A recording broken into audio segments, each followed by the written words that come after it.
Welcome to the Power of One.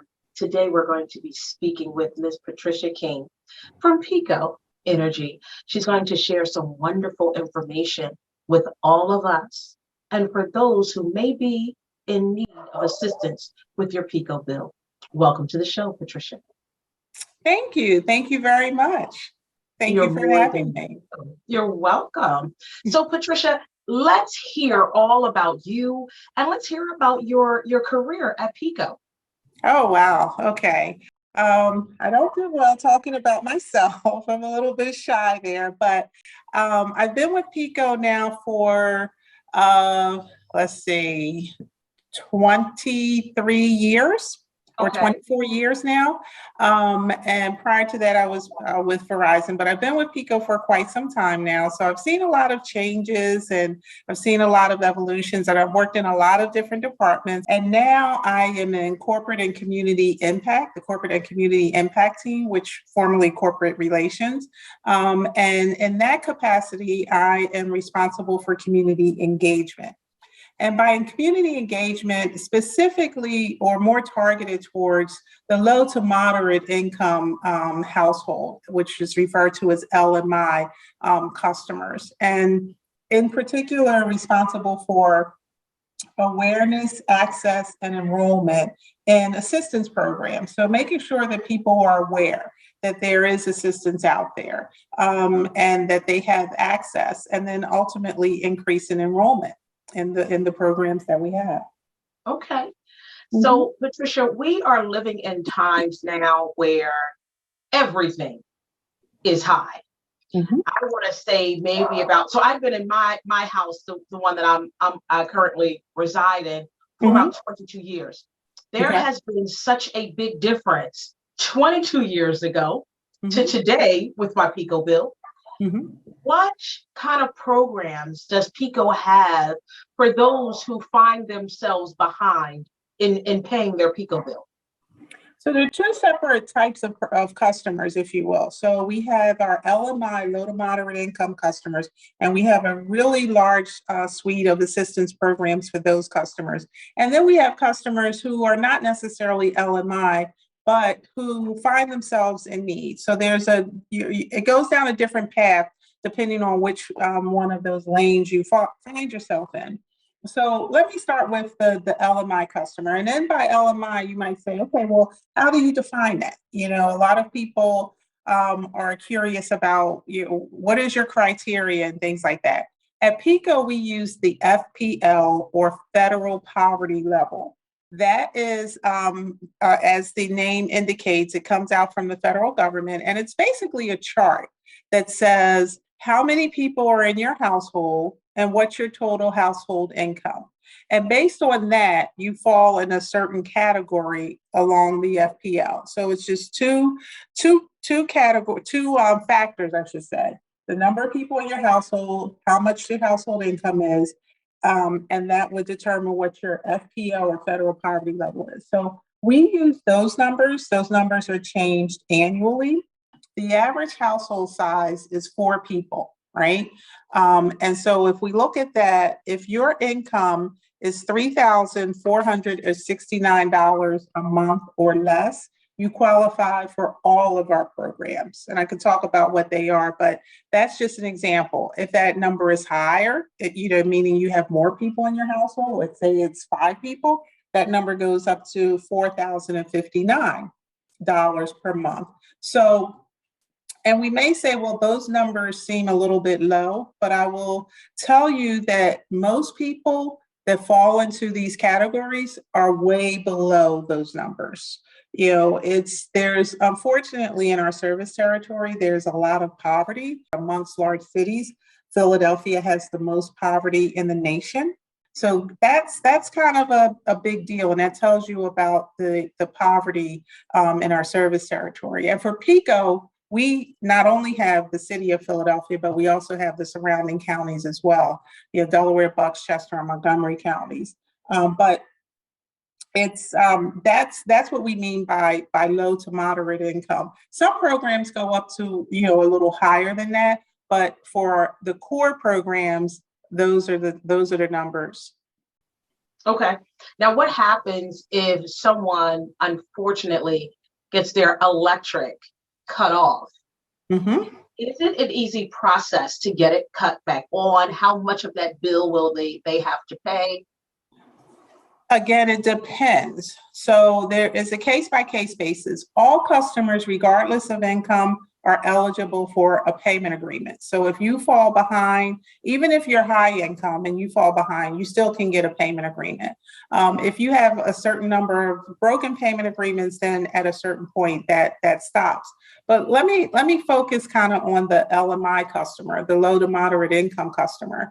So if your service is terminated, or even backing up from that, because we don't just terminate you. There's a noticing process. So you would know at least 10 days in advance that your service is in jeopardy of being terminated. And we also give you options to avoid termination. One such thing is our CAP program, CAP, Customer Assistance Program. And with CAP, if you qualify, meaning you're 150% of the federal poverty level, which are the numbers that I kind of read off to you, if you fall into that category, then we would enroll you on CAP and forgive the entire balance and your service stays on. Or if your service has already been terminated, your service is restored. So that's really a big, big deal. And there's no limit to that amount of the arrearage. So if you enroll, so you're low income, and with the pandemic, this was really helpful because a lot of folks found themselves thrust into this category where they had never been before. And they call us and we're okay, what's your income? What's your household FPL?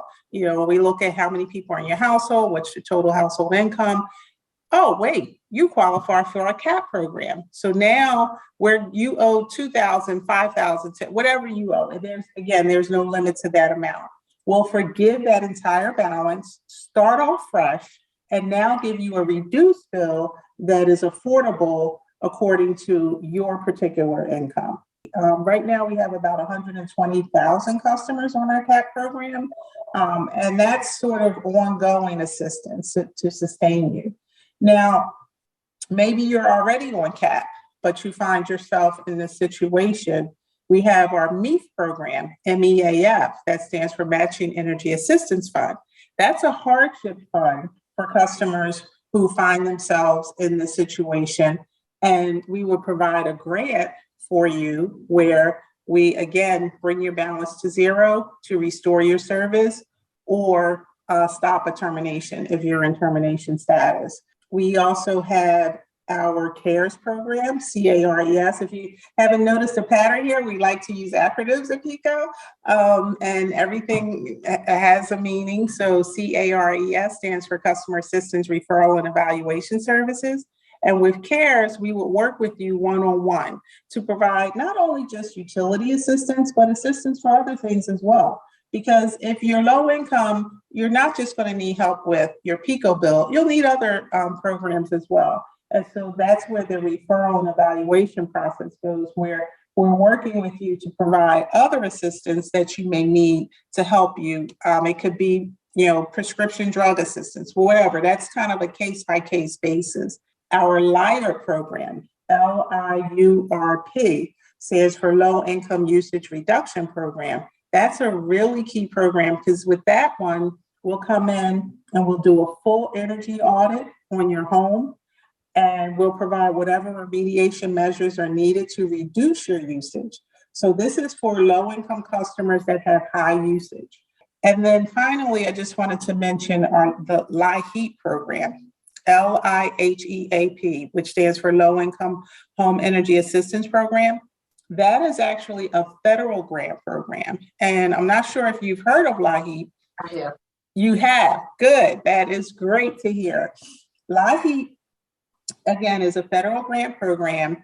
And so every state gets a piece of the pie, right? LIHEAP funds are not an entitlement. They're a part of the appropriations process. And so it's not automatic that these dollars are allocated.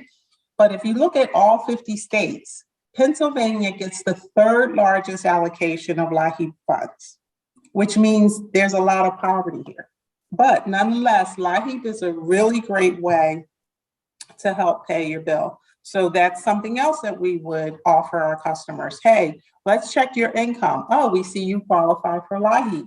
You can get a grant. LIHEAP is a seasonal program. It's open from November to April, but you can get a grant for your bill, minimum of $300, maximum of $1,000. Now that's a LIHEAP cash grant. You don't even have to be delinquent to get that amount.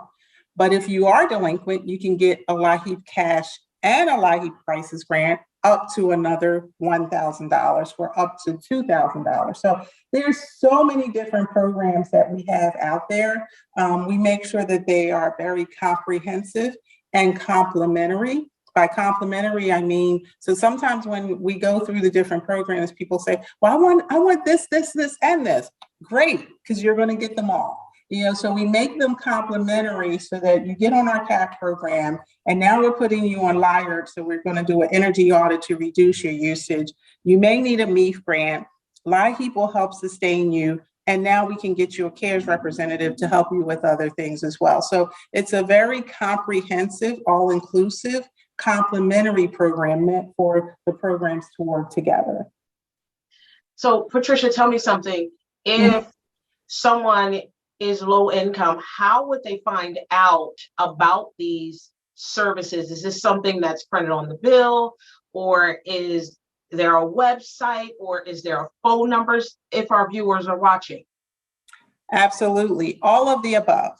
So one way they find out is through outreach events such as here right now. So we do these types of events. So thank you for having the wherewithal to realize that this is an important issue. Yes, we also have everything on our website at PECO.com/help, HELP.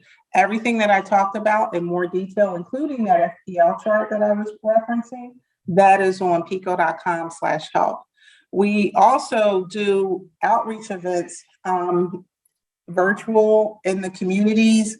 Again, like I said, we're at churches on Sunday mornings, we're at the Goodwill stores, we're everywhere. Sometimes we're in a church basement with 25 people or a school auditorium with 500 people. Wherever we can go to get the word out, we do. Because again, awareness is key. We want to make sure that people are aware of these programs.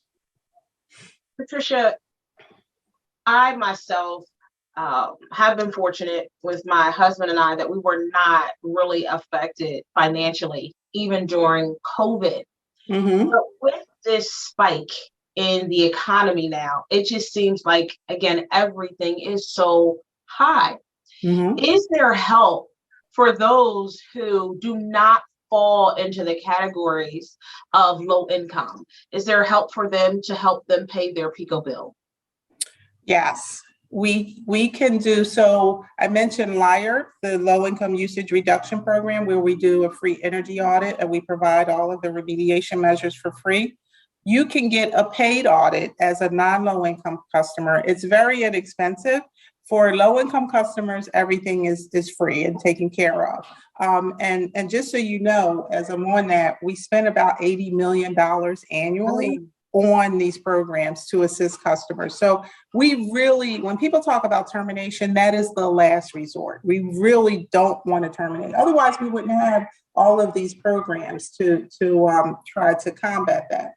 But going back to your specific question, you can get an energy audit where an auditor would come out to your home and show you and literally walk through your home to show you where you have opportunities to reduce your usage. Reducing your usage, of course, reduces your billings and gives you a more affordable bill.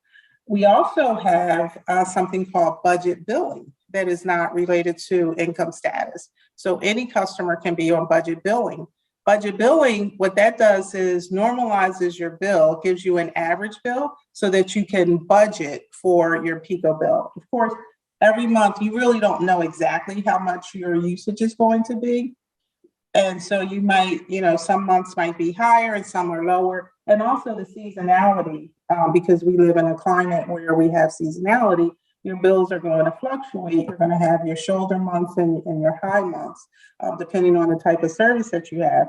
Budget billing gives you an average of that so that you can manage your bills more and budget. So there are other programs. And as I mentioned, you still, if you find yourself, even after all of those things, in need of additional assistance, there are payment arrangements. Okay. Okay. What about the seniors? How does PECO take care of our wonderful seniors?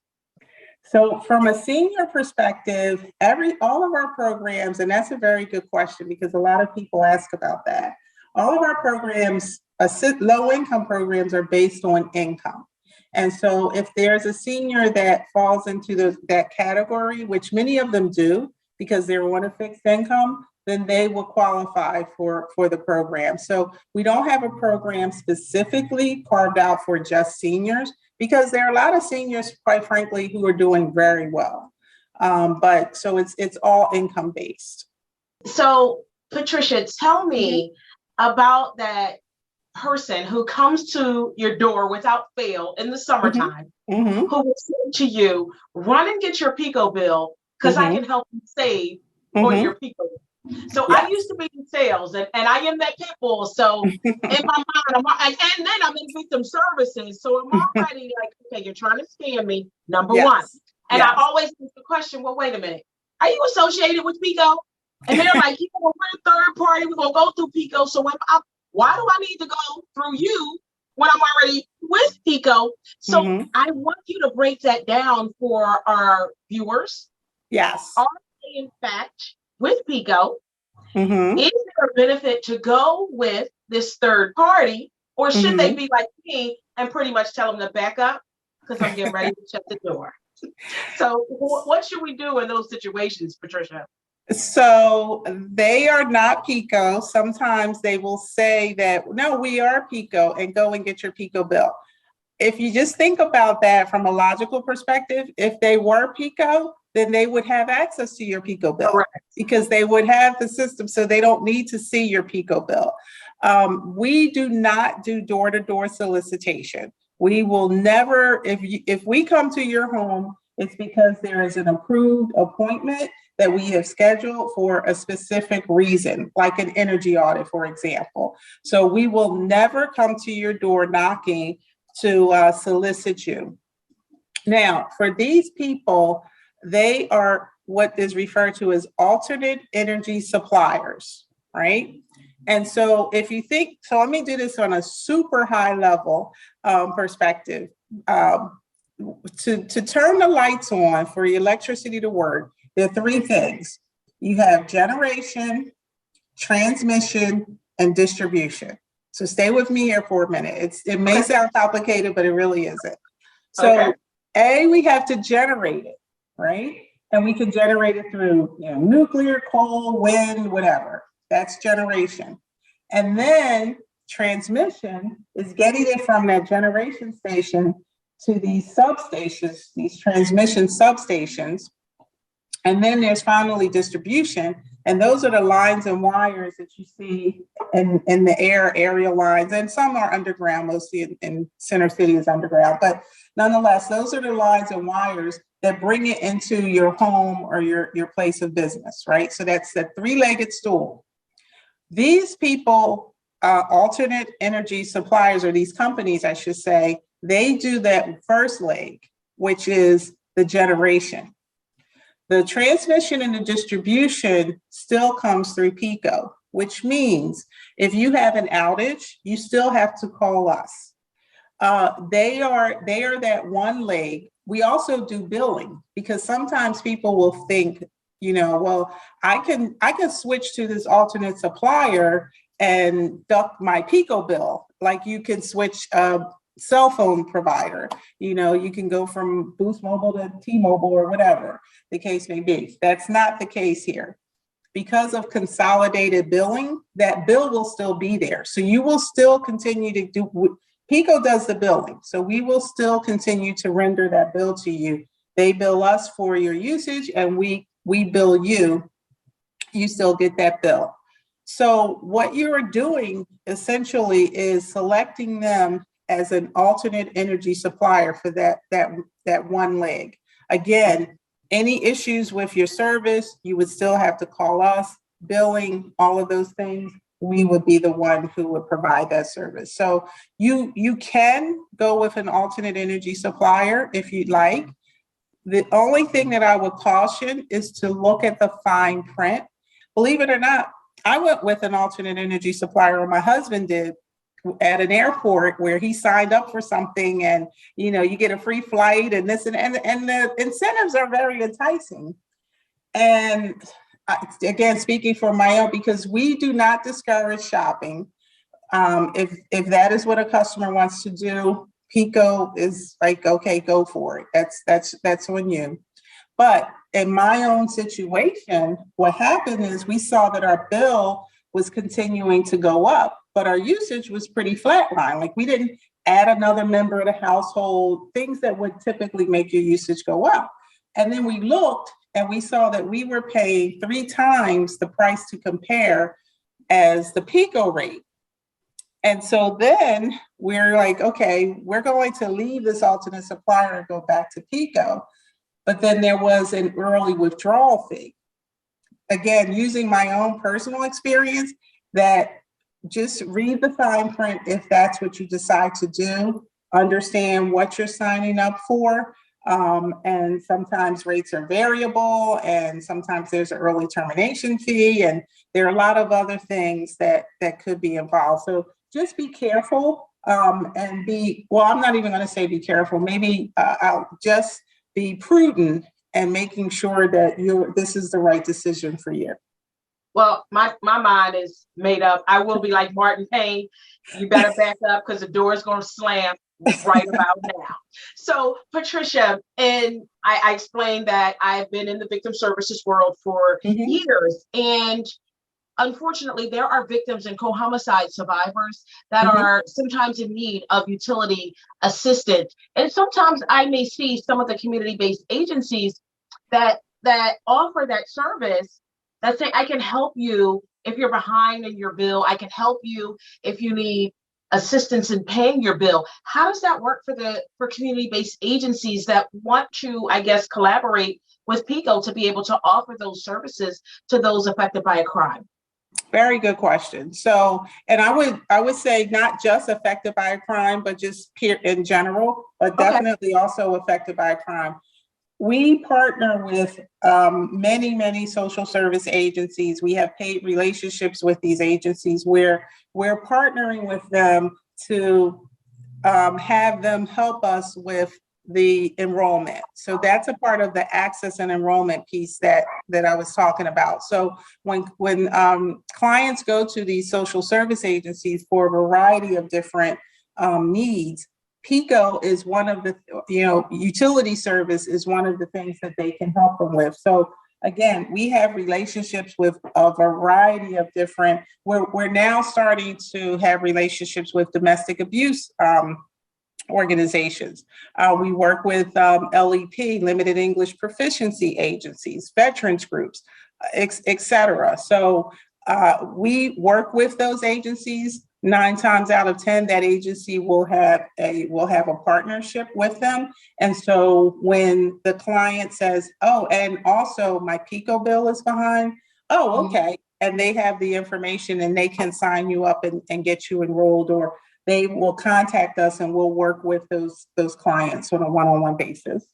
Patricia, I want to thank you so much for taking the time to educate. It's so important. There are many people out here who need resources and they don't know how to access resources. So I want to thank you so much for joining me today, and thank you so much for the lesson. I know I learned a lot. Thank you so much. Thank you. And I want to thank you for reaching out, because it's so critical. Energy security, and this is one last thing I'd like to share.